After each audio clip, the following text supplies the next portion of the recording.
Hello and welcome back to our channel. So today in this video we will be discussing about how you can log in one mail. So without wasting much of our time, let's get straight into our video. So first and foremost, to get logged into your account, all you need to do is simply tap open your one mail from your home screen. Once you open it, you will end up in this kind of interface where all you need to do is simply type in your email address and your password of your account. Once you are done typing in your email address, now you can simply type in your password of your account and simply tap on the login option.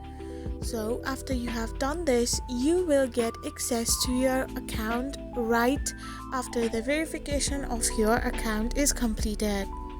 I hope you found this video helpful, so don't forget to hit that subscribe button and do give us a thumbs up. We will be back again with these informative videos. Thank you for watching.